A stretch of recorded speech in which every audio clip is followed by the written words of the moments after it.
Hello, everyone. Welcome to the next episode for CXO Collective, where we bring in leaders in product marketing, customer success, and technology to bring you some of the most fascinating insights from the corporate world. Um, this is slightly different, the whole podcast series, because it addresses a key pain point which we don't normally get to see in either a lot of digital courses as well as formal education in business schools, which train you very well on the basics, while corporate America trains you very well how to really manage your business functions and programs and products. But rarely does any school of thought teaches you how to grow in your career, how to take um, roles which are beyond the traditional role. And for that, today we have Will Rocklin. Today, Will has been a product leader with Fortune 100 companies, Google. Um, uh, I think he spent a lot of time in Google and Stripe, I believe. Will, and then and recently he has been taking a lot of fractional chief product officer role with growth startups. So I think Will has a very comprehensive understanding of the landscape of product management, both from a fractional leader standpoint as well as what it takes to become a product leader, what it takes to grow in companies with as much scale as Google. And how are they different? Essentially, we're going to talk about sort of where the divergence actually lies as well.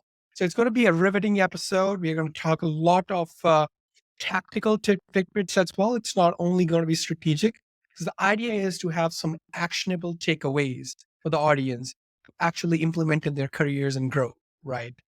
Be it some framework, be it some metrics that they look for, be it actually alternate career paths like a chief product officer or a fractional leader anyway. You don't have to be a CPO. You can be a fractional leader in any capacity. So welcome, Will. That was a long introduction, but I wanted to, you deserve it because you have done quite a bit in your career. So without any further ado, I want to, give the sort of uh, the dice over to you and help you explain what's your background and if you want to add anything to the introduction. Yeah, sure. I guess I would point it out as being two chapters of a longer story. So the first chapter of my career was at larger companies. So I was at Google for about 5 years. I started off there as a sales analyst.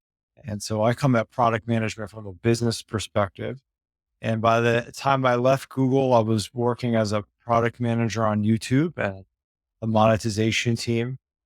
And then I went to Square for where I was there for 4 years and I worked on the point of sale application, which is now called, or it was called Register, is now called Point of Sale. So if you've bought a fancy cup of coffee in a major city, maybe, and the cashier flips it around and it's Square, that's what I worked on. Awesome. And then the last half of my career has been pretty much just startups, going from 0 to 1, doing that either full time or more recently fractionally, getting the opportunity to work with founders up close and helping them solve some of the bigger challenges in front of them, so they can get out the door and get the traction that they're looking for. And I'll share with you what I know. There's also so much that I don't, but excited to begin. So let's get going. Awesome. Sounds good. Thank you. Well, I want to dive deeper into a couple of topics into your journey, but let's start with the pivoting over to the chief product officer as a fractional role. Let's deep dive a little bit onto that. A lot of our audience members don't know the fractional role and how is it different from being a consultant, for instance, or how is it different from, being an executive just on a contract basis, if you will. Right? There are many versions. So help the audience explain a little bit about what fractional role entails, and is it only at the leadership level, or how does the responsibilities differ from a traditional CPO role, for instance? Yeah, sure. Well, I think the main thing that we're starting to see is work being done differently. thematically, right? The rules and regs are being in the office, being here 9 to 5, Monday through Friday. That's been the standard practice since about Henry Ford, right? Yeah. We in the digital realm are not making cars or car parts. We don't necessarily, 1 hour of input doesn't exactly equal 1 hour of output. Okay. And we have known this, we've accepted this, but we haven't really been explicit about it. And so I like to think about it as like, are the 3 hours on Friday afternoon from 2 to 5 as productive as 3 hours maybe on Tuesday from 9 to 12? So if we accept that as true, which I think most of us or all of us would, then we can start to also look at where this is changing in other places like remote work or hybrid work. These are changes that are happening in the workforce, and the results from a data standpoint all look pretty positive to neutral, right? Like the productivity is there. Yeah. Now it doesn't come without challenges that are maybe new or difficult, but the headlines seem to be pretty good. Mhm. So where I think fractional has a piece to play in the story is, do you need as a founder, as a CEO, to pay everybody to be in their seats all the time? Mhm. The answer to that question for some roles, for some parts of the company, yes, you do need somebody there all the time. And I would submit that that actually isn't the case for many roles. You don't need somebody there all the time. How often is your product strategy changing? If that is changing every day, we have another problem. It's Yeah. not a the CPO isn't here every day problem. Right. Okay. Right. So if you are a startup and you're being very cash conscious, and you're trying to race to profitability, which is a very hot issue right now, Yeah. then looking at a fractional option is a good idea. Yeah. And one of the things that I do when I meet potential clients is to immediately start working with them. Let's take me your hardest problem, give me your biggest challenge. Let's see if we can work on it together right now Yeah. and see if there's value here for you. Yeah. And that 1 hour, we may be able to change the trajectory of their company. We may be able to change it permanently or Right. for the next year. And so those are that changes the nature of a meeting, that changes the nature of a relationship where it's like, hey, 1 hour with Will, that might change our roadmap, our product strategy, our go-to-market strategy, how we grow, et cetera, et cetera. And then there's like this a really exciting feeling of like, what can we do today together? What can we change together? And then with some of my clients, I'll meet them the next week. The ball has moved, and now we're dealing with another, hopefully lower level problem from the one we just set. Like, let's say we figured out OKRs the week before Yeah. that we should do them, and here's why, for example. And now next week we're looking like, okay, well, here's a couple different ways we can phrase them. How do we refine them? That kind of thing. And Yeah. then maybe we're done. Right. And since I'm working typically with a lot of pre-seed and seed stage companies, Yeah. we can move very fast. We can make a lot of progress very quickly. Right. But I've seen fractionals work very effectively at all stages of companies, Right. all sizes. And we see this kind of manifesting in other ways, like with contractors or interim folks.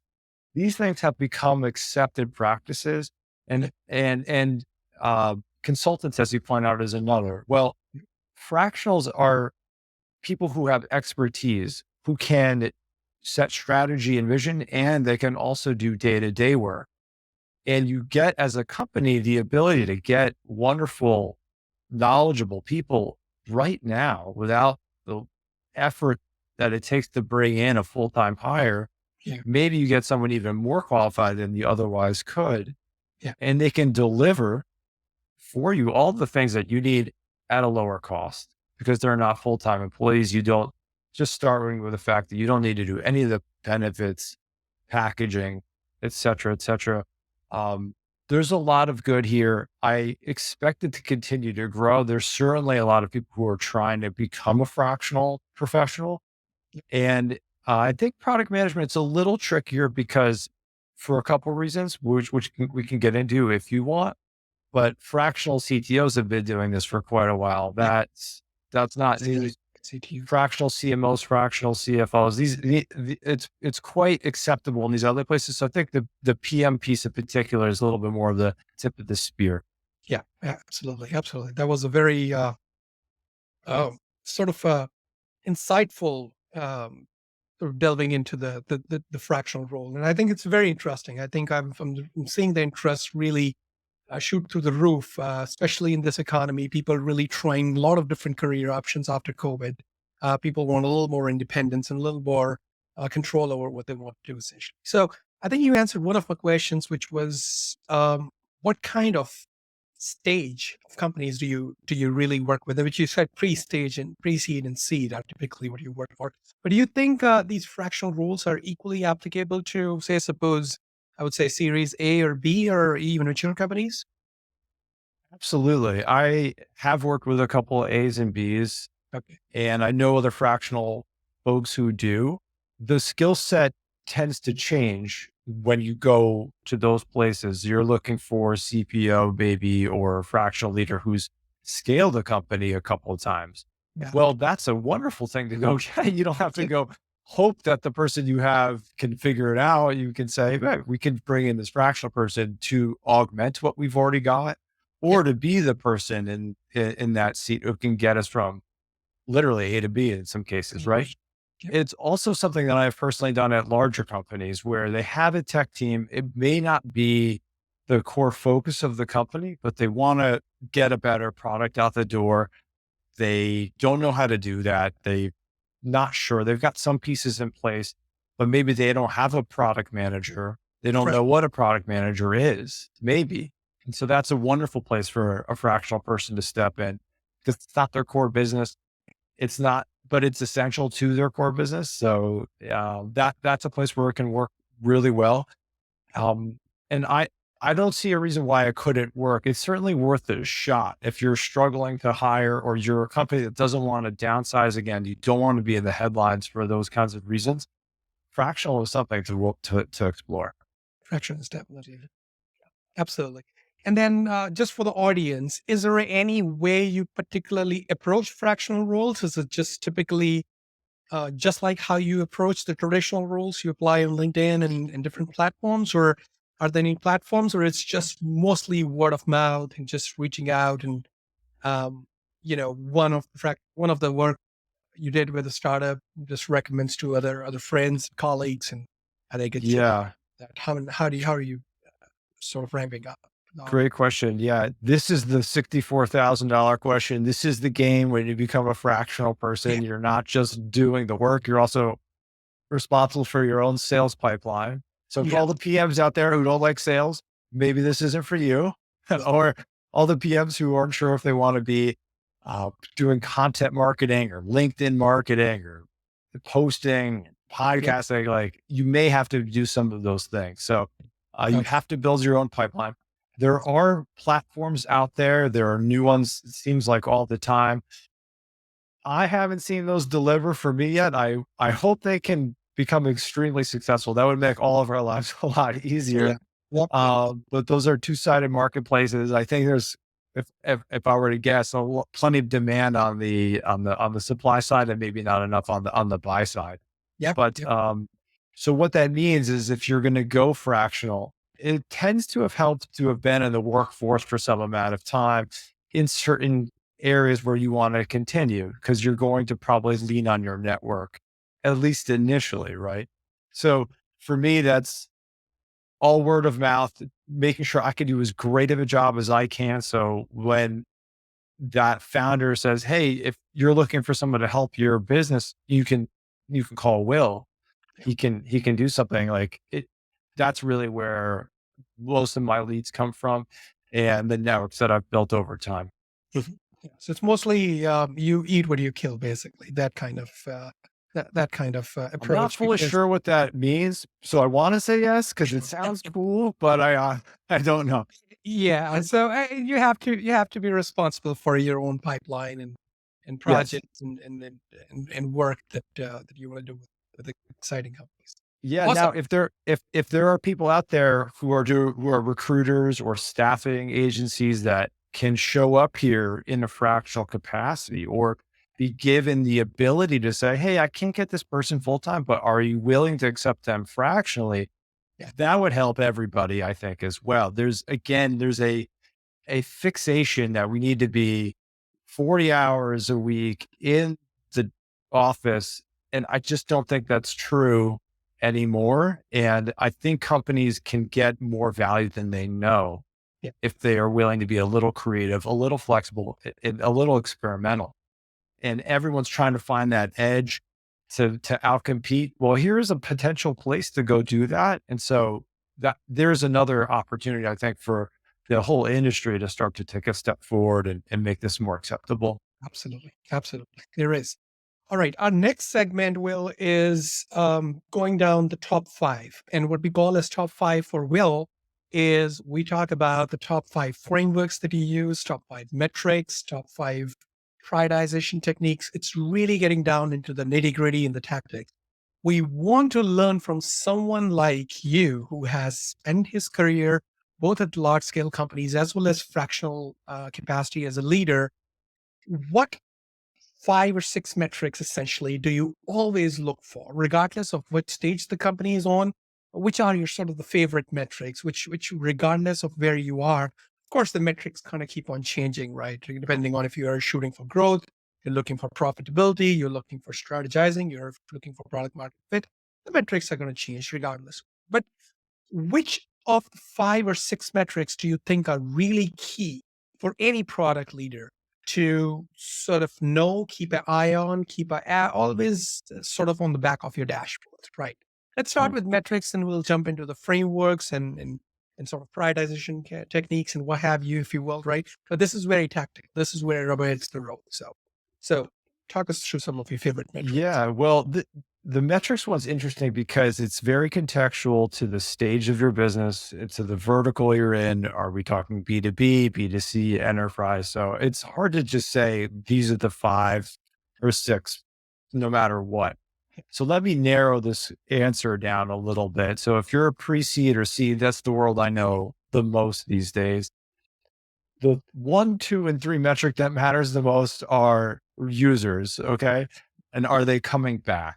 And so there's a lot of fancy ways to talk about are they coming back? But effectively, what we're talking about is adoption. How many are starting? How many are joining the product? And how many do we keep? So that's retention. So if we keep our eye on adoption retention, we have a reasonable sort of in breath and out breath, if you will, of like the heartbeat of a company. Is it going well? I think I just mixed two metaphors there. Not sure if that made any sense, but basically, we need users to come in. We need users to stick around. Yep. If we lose too many, then we have a leaky funnel, and if we're not getting enough in to begin with, that's going to we doesn't matter how many we retain. If we get in 10 or we retain 10, I don't know what kind of business that could be. We would have to be charging a lot of money to make that work.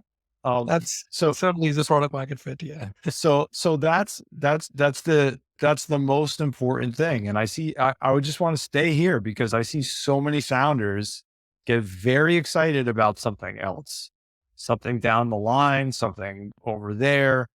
It can be a conference, it can be another co-founder, a shiny object can take many forms. Right. And it can also include metrics like hits or affiliates or Training partnership. models, All right. that stuff's interesting. It's all interesting.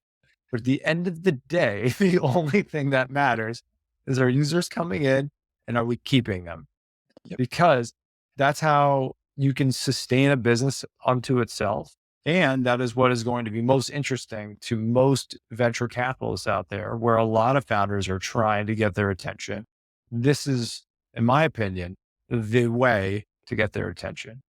Okay. The nature of the conversation is going to be very different. If you tell them we have 10,000 monthly recurring paid users, we've been live for 2 months. What do you think? They're going to be like, let me get my checkbook. That sounds interesting, versus we think one day, maybe if we do these partnerships or we go to this conference, this stuff will there's plenty of ways to keep yourself busy, but this is the one that I would really encourage Absolutely. anyone listening to pay Absolutely. attention to this.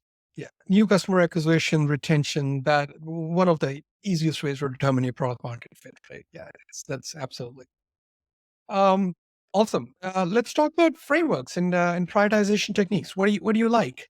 You have been in Google. Google has some sort of proprietary prioritization techniques. At least that's what's sold out there in the world. That these are prioritization techniques used at Google, and these are the frameworks. But I want to know from your standpoint, right? I mean, simple is better, but how do you what lens do you look at? If you look at a roadmap and you want to prioritize it. Yeah. So I like to, I thought about your frameworks question. Frameworks, people love to talk about them. PMs love to trade them. So here are the three Yeah, that I've got for you. So my one in no particular order, by the way, and we should yeah, use these in different for different reasons, and they sure. can be used together as well, which is cool. And they should hopefully directionally send you in the same place. Yeah, Because if you have frameworks that are sending you, east and west, we something's got a up. problem. Okay, something's up. So the first framework I will talk about is the jobs to be done framework. This is something that people can Google. They may have heard of this already, but it's Yeah, basically putting oneself in a user's shoes and saying, what is the user trying to achieve? What job are they trying to get done yeah, by using your product? This is an extremely helpful way of evaluating if what you're building is making it efficient, is making it clear, is making it easy to get done. It also can help prevent some of those detours that we were talking about, those shiny objects. I know a lot of founders are like, once we have a million users, dot, dot, dot. And I like to say, hey, we have to work on that million user part. In fact, we have to yeah, start at that first thousand, first 10,000 part. The job to be done once we have a million users is probably going to change and will evolve. But mhm, right now, the job to be done is maybe, can I log into the app? Can I see something? Can I connect with somebody else? Can I buy something? And how quickly and magnificently, remarkably can we deliver on that? got it. So that's the jobs to be done framework. Very, very helpful, Yeah, very grounding. Okay. sure. The next thing, kind of to the prioritization roadmap piece that you were talking about, is called Big Rocks. I learned this from Shishir Matura, who used to run product at YouTube. He's now the CEO of Coda, which is a wonderful product. Shishir, extremely great guy, very smart guy. And the Big Rocks goes like this. If you imagine you have a glass, a water glass, and you have rocks and stones and sand, what makes the most sense to put those items into this glass? Should we start with which of these three items should we start with? And the answer is if you actually start with the rocks first, if you put in maybe three big rocks, then you can get all three in. But if we started with sand and stones, we wouldn't be able to get all three big rocks in.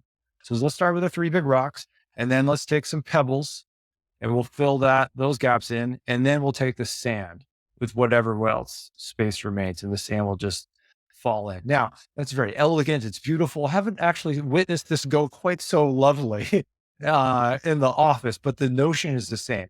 Let's take the things that could really move the needle and do those first, even if they're big. Okay. Now they need to be sized correctly. We can get into all kinds of tactical conversations around evaluating products, estimation, and all that stuff.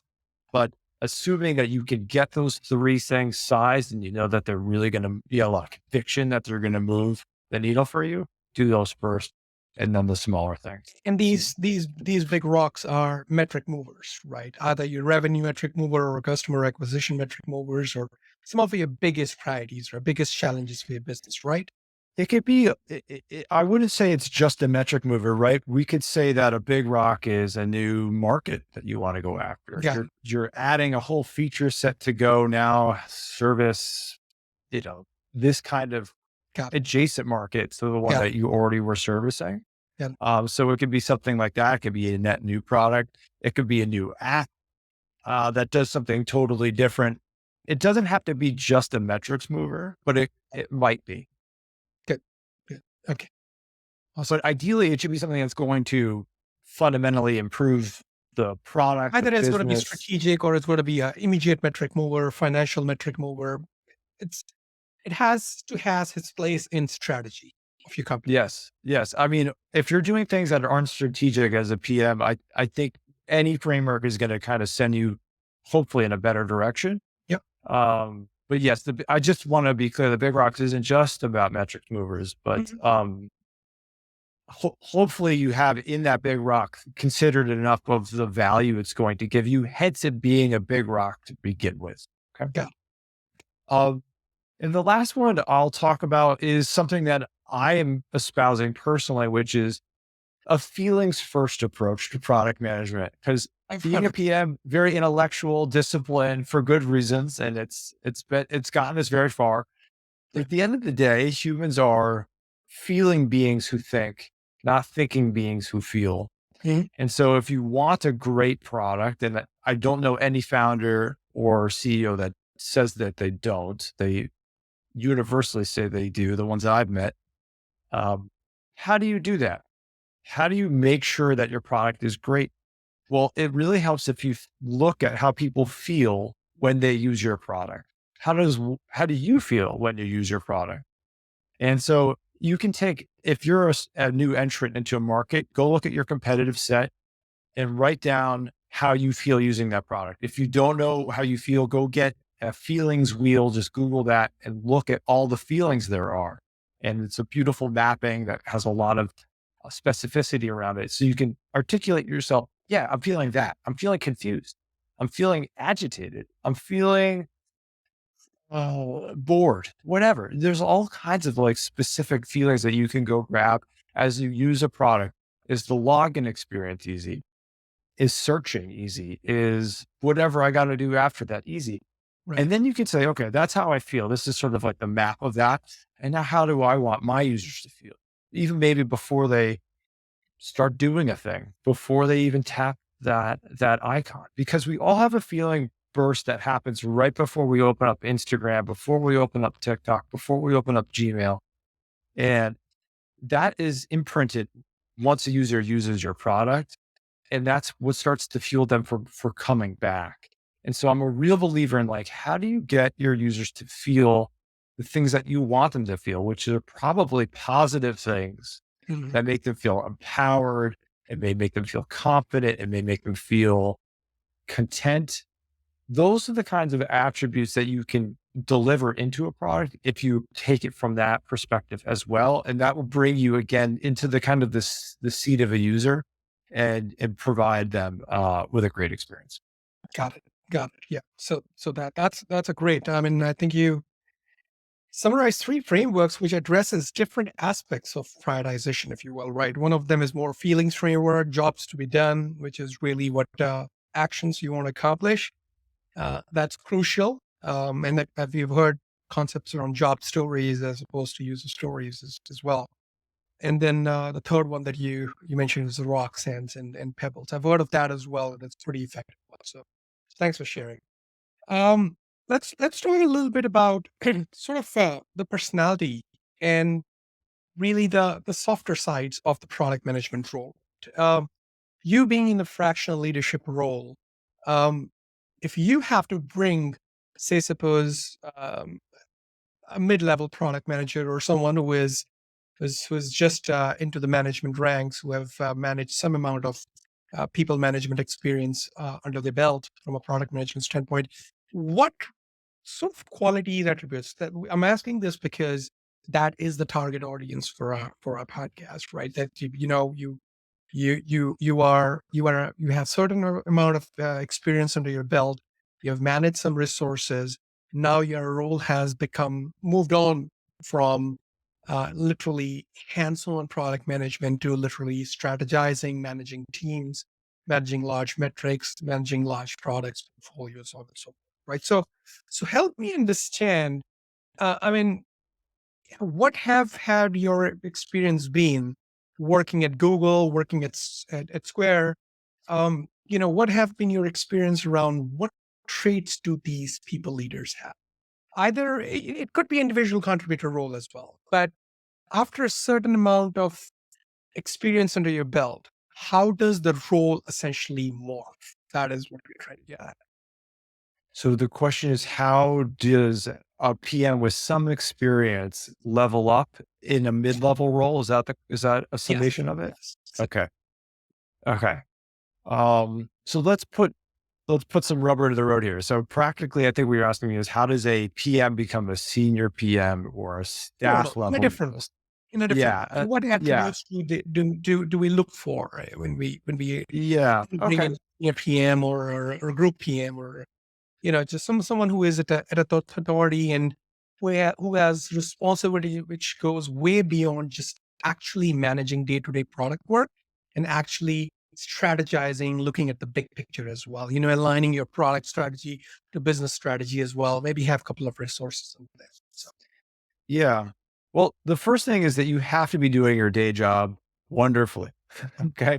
It's yeah, going to be very hard to position oneself or oneself to one's managerial level as, hey, I'm ready to go if things aren't airtight over there. So let's just review very quickly some of those things, which is the product's scoped correctly.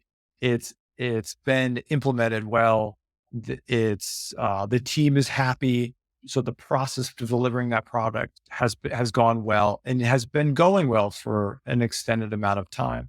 You've built strong relationships with those around you, and a concentric ring beyond. So marketing, customer support, sales, etc. All those teams look at you as someone who is helpful, thoughtful, cares, tries their best to deliver on all these different competing priorities, and is a wonderful communicator up and out. Okay. So that's kind of like a baseline. I'm not sure if I've like yeah, illuminated all of those things, but when I yeah, think about what like a a a, a, a a solid PM is doing at that level, that's that stuff. Um, to go from like that place to the next spot, I think the first thing that needs to change is just like an attitudinal shift. You've done that, you've got that, and now you're like thinking your horizon is bigger. No one's even told you to do this. No one's asked you to do this. You're looking at your boss and you're saying, what is your number one problem? How can I take that off your plate? Okay. Because if you can do that while keeping all the other things right, running airtight, right. now you're positioning yourself for that. So I think it starts with turning the one-on-one that you have with your manager into like, what's your number one problem? Can I do that for you? What would it look like if I took a quarter of that for you? What if I delivered XYZ? So it's you coming to them with a very clear like point of view on, I get this. I get that my job is to make your job easier. What does that mean? Right. Understanding the requirements and then executing against it again while holding on to everything else. Uh, that can tend to mean just sort of changing your mindset. So instead of like this is your purview, it's like you zoom out and you're like, okay, how do I shepherd this larger thing? And a That's lot of PMs want surface area. They want like I want my own app. I want my own feature. I want to be able to point to this thing as like Will's thing. And I submit to you that that is effortful and out of your control because at the end of the day, the people above you have very tricky decisions to make about where to put resourcing and whether a new thing is going to be availed to users. And that's kind of an ego play a little bit. So I think that you can be very successful with like, just not worrying about that part of it. But if you're like, hey, I see opportunity for helping like people above me and taking a thing off, like a challenge off their plate, then I can brainstorm and ideate that. I can deliver potential solutions and a recommendation against them, and then begin to execute on that yeah. while doing everything else. I think that's kind of a way to move forward. Absolutely, absolutely.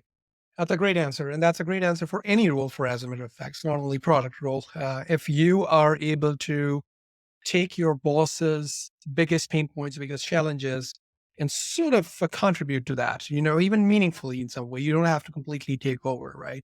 Because then what is your boss supposed to solve? Eventually, they have their own set of problems as well. But if you can really take that effectively, you have demonstrated to the leadership and your boss essentially that you can understand the depth of the problems and can meaningfully make a dent on those. So It's a great, I wa- great point there. I want to add one more thing, which is I Sure. recently ran into my old peer reviews at Sure. Square. And they were like 10 years old. And I was struck by how correct they were, how even now they are meaningful and relevant. And I thought to myself, like, this is sad.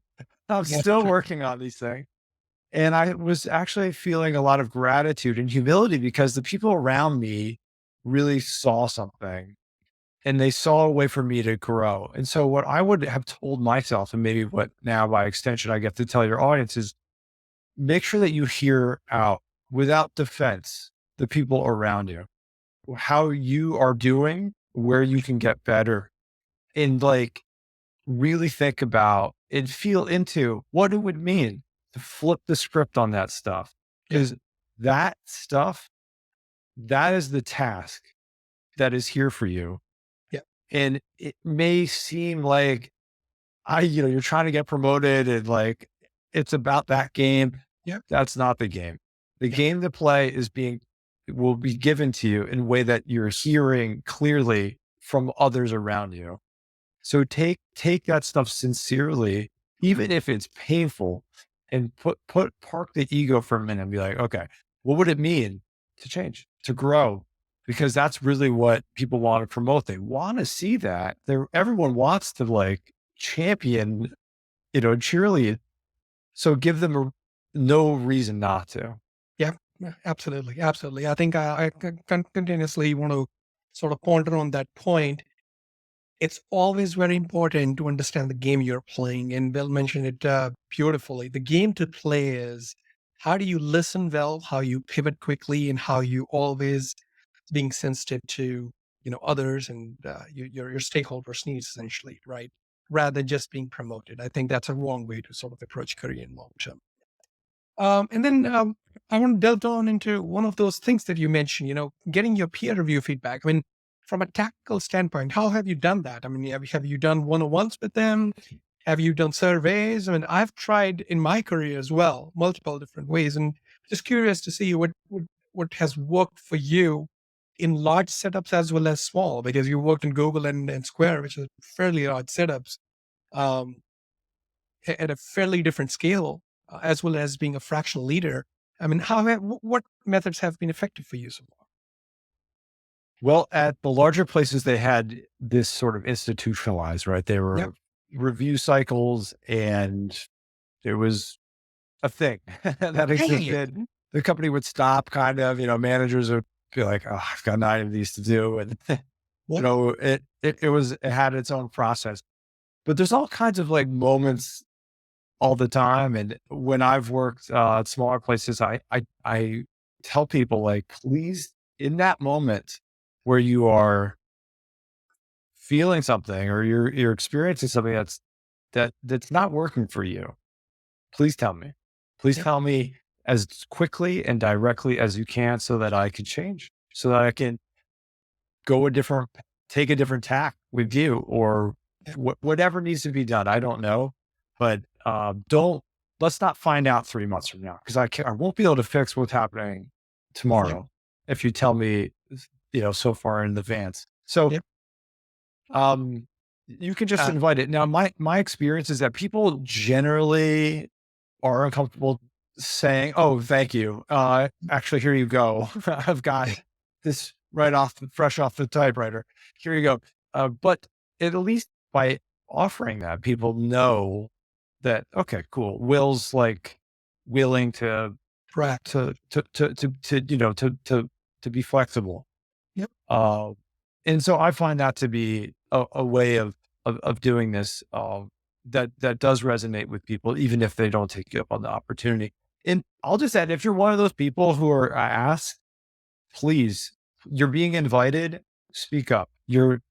If they have the gall to ask you, Yep. it's safe. Go, be gentle with what you say or how you phrase it, I should say, but be as honest as you can. You're helping them. You're Yep. actually not helping them by not telling them. Got it. Awesome. So our next segment is talking about going through your experience and sort of very clearly, sort of identifying the distinct aspects of two different kind of worlds that I've been part of. What has your experience been working with very large companies? And if you have to just sort of summarize it up and give you two or three pointers, how's it different from working in startups and more precisely working in leadership roles at startups? Okay. I What thought about changed? this. I mean, what Yeah. essentially changes from I know there's a lot of institutional ways of working in Google in Square, versus the processes are not as well established. The scale is different. The metrics are different. What you're trying to shoot for is different. But we've all heard stories around how these big companies, particularly Silicon Valley giants, really want to take on products which have massive scale. There was a saying I talked to one of my Google buddies 2 years back, and they say any product that does not hit 100 million users in 6 months, Google kills it, or at least just deprioritize it in the grand scheme of things. So when you're talking about that kind of scale, when you're kind of talking about that kind of impact, of course, how you approach is very different. And that's what we're trying to get at. What's the fundamental mindset and approach when you're working with the very large companies, Silicon Valley startups, which are very heavily venture funded, or who have reached a particular scale themselves, versus the ones that you're helping now? Yeah. I think there's some commonalities. Let me start there. Let's start with that. Um, so if you're a PM and you're in a big company or small company, the first thing you got to do is ship stuff. If you're a PM who's not shipping stuff, I don't know how much longer you're going to be able to be a PM, because at the end of the day, that's what you're asked to do. And everything we're talking about that you'll read about as being a PM is how to do that effectively, how to do that correctly or more productively, whatever. Um, that's the job. Go ship stuff. Now, the next part of that job is ship the right stuff. Make sure that you're using these frameworks, you're using all the things that are out there to help you identify what's meaningful, what will move the needle, how to do that in an ROI based way. That's the other aspect of it. And the third thing, and this is maybe counterintuitive to both places, but especially at the large ones too, is to start small. It's extremely tempting to want to go build a lot right now, but any feature rich product that we have used is because that they got to. They were rewarded to be able to build something really feature rich because they started small and they saw success and then they got to build on that over time. Okay. Okay. Um, at a So startup, the premiums are really around growth, right? It's back to users all the time, every day. We don't like if you don't come to work, there's a meaningful like vacuum that's there because you're sick or something. And so we need you to help bring in users all the time. That's, from whatever corner of the company that you're in. If everyone's job is growth for a long, long time until you have a business that's really starting to give you options about how you want to start to grow or how yeah, quickly you want to grow. Big premium on speed, of course. So less of a premium on process, checking every box. Maybe um, we're trying to optimize for experimentation and the speed of that cycle. Okay, so that's where the priorities are there.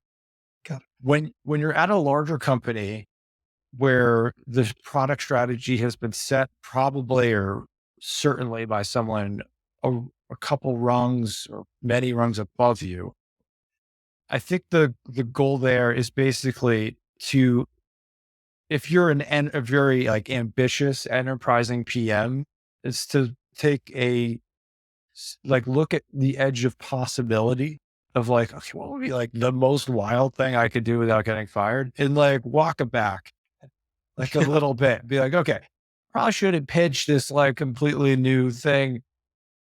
What could I do that would really blow the doors off of the confines that I'm being given? In some of the ways that we were talking about. And then the other thing I think and that's for the ambitious, like the most ambitious set out there. And I answered to them because I saw a lot of those people, and there's a lot of that.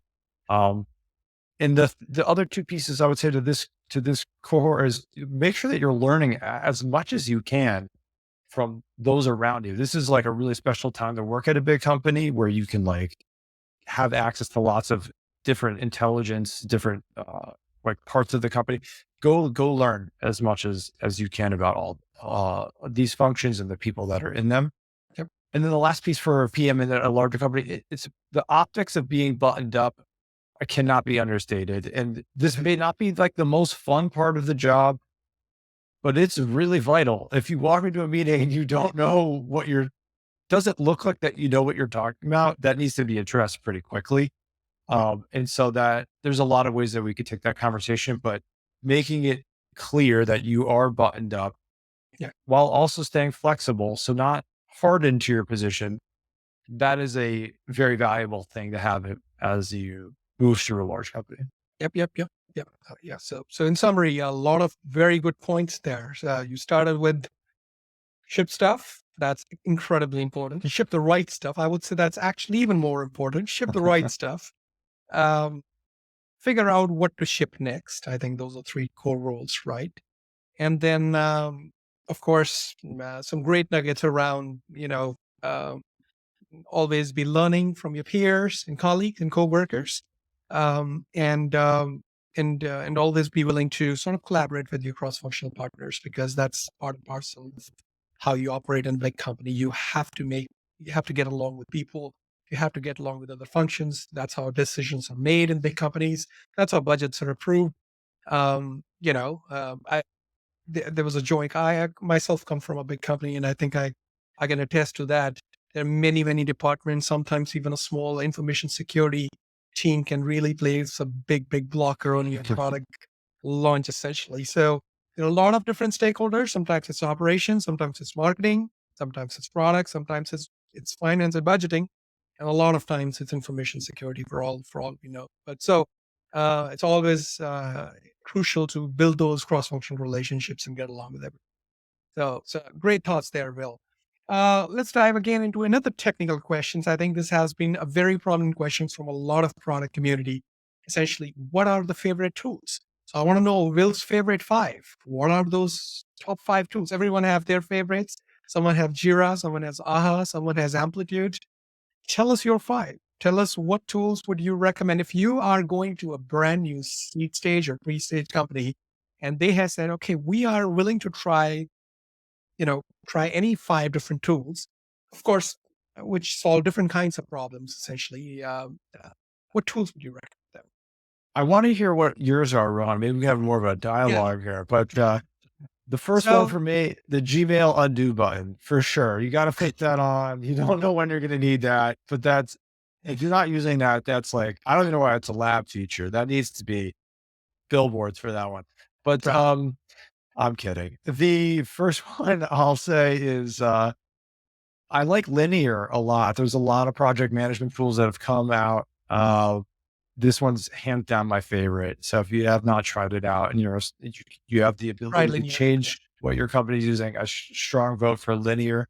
I like Amplitude a ton for data visualization, data analysis, Chat GPT. If you're, there's going to be a very clear divide in the near future or nowish. If you're a PM who knows how to use AI tools or not, and I'll just say Chat GPT because it's the easy heuristic for all of them. But what I really mean is like any of them. And so You can- what you can use it for is up to you. But one very clear, tangible thing I've seen it used very successfully is it's very good at writing SQL. It's very good at doing data analysis. So you can bring it some data and then you can query against it and get very good results. Yep, So strong shout out for that. And then I also like the new Notion calendar. I'm someone who's got many calendars and Google will never do what I want it to do, basically. And so yeah, Notion handles that well. They handle multiple time zones really well. So if you work across many teams or many different calendars, that's been a helpful one. that's So great. Ron, That's the, that's a what do fabulous. you, Yeah. So mine, I think they evolved quite honestly. I mean, I've been 15 years veteran. So when I started, I mean, I loved Jira for a while and really became an expert, sort of, in a lot of ways. So I'm from the Jira Confluence camp, Atlassian camp. We started with. We loved Amplitude. I used Amplitude in different setups, but there's also Mixpanel that I've used, and I think I like Mixpanel as well. So both Amplitude and Mixpanel from a product analytics, data visualization standpoint. From a data analytics standpoint and web analytics, I would say Google Analytics is pretty good. I mean, I've been using that for more than a decade now. But Omniture, which now is Adobe Analytics, has been pretty good from web analytics, data analytics standpoint. I think it gives you a very good sort of summary of your clickstream data, your website data, if you will.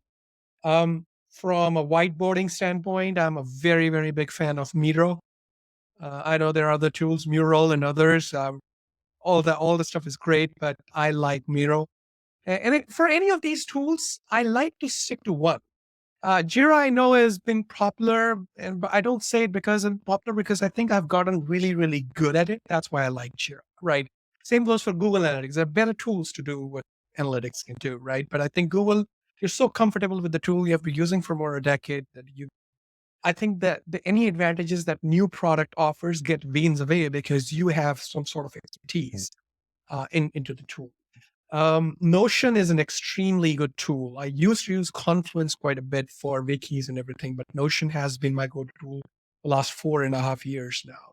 A very big fan of Notion templates, and haven't used the calendaring feature though, but I use all my product specs and everything for all the documentation and wiki here in Notion.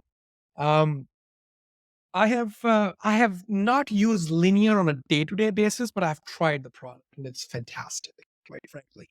Right. So I would say that. Yeah. So from an analytics standpoint, and then UI UX Figma, I would say, so yeah, those are your 5 tools. UI UX, go with Figma for product requirements, user stories, job stories, maintaining your backlog. Jira is a great tool for maintaining whiteboards and laying out your visual strategy and roadmaps, if you will. Try Miro for analytics once you launch Google Analytics, or I would say Amplitude is good too, but Google Analytics is good. Omniture is good, which is Adobe Analytics. And then for broad scale program management, I would say Linear is good, and a couple of other tools, right? You know what? While we're talking, the unimpeachable selections, by the way, very, very strong up and down the board. While we were talking, I was thinking of two more. Is it okay if I drop them in? Sure, absolutely. Okay. I'm a big fan of Loom. You mentioned Atlassian. They just bought Loom, or Yes. announced the acquisition anyway. Loom, wonderful product. And then I also like the audio record feature of Slack. It's kind of hidden in the UX. And if you haven't used it and your company doesn't use it, you might be surprising somebody with a voice memo, basically. But Slack's voice memo is very strong. It solves two things, I think. One is it's high rich context. When we're working remotely, context really matters. It Yeah. really helps. Loom is very valuable here too. So instead of typing out a bunch of things, you can just talk and just hit send to a channel or to an individual. And I think it's wonderful. And it also has an auto transcript feature. Yep. So people can just read what you're saying, and that's pretty accurate. So thumbs up for both those two. Those are great tools. I mean, again, fantastic choices. Complementary to that, I use Loom for almost 3 years. I think they have just bumped up their prices on the pro plan for $12 from 10. But I started using Descript late last year, Mm, which is also equivalent to Loom, but I think it has a little bit more studio features and more recording. I think bang for the buck, quite frankly. But Loom is just fantastic for asynchronous recording, for sending just giving your team a heads up on a bug or any descriptions that you want. I think asynchronous reporting was great. So both are great tools there. And then have never used Slack or audio feature, quite frankly, but I will try it. I mean, Slack give is it a a great. shot. I've used it for more than 7 years now, but I have never used audio features at least extensively. So thank you for that, Will. I think we are almost at the top of the hour. I just want to summarize and thank Will before we pod. It was a very riveting conversations. We went through Will's journey into large corporations, and then more recently leadership role, fractional leadership role recently with seed and pre-seed companies, and how the culture is different, how the mindset is different, how the metrics are different, how the approach is different, and how the outcomes are very different in these kinds of setups. We talked about metrics, we talked about frameworks, we talked about tools, we talked about some stories and journeys in between. And I hope you everyone found this some value in this podcast. Thank you so much, Will, for taking time from your busy schedule and letting the audience know. I'm sure people from who are maybe early in their careers, as well as those who are just trying to touch the executive suite, everyone will find value from this podcast. Thank you so much again, Will. Have a lovely day. Thank you so much. Take care. Thank you. Bye bye.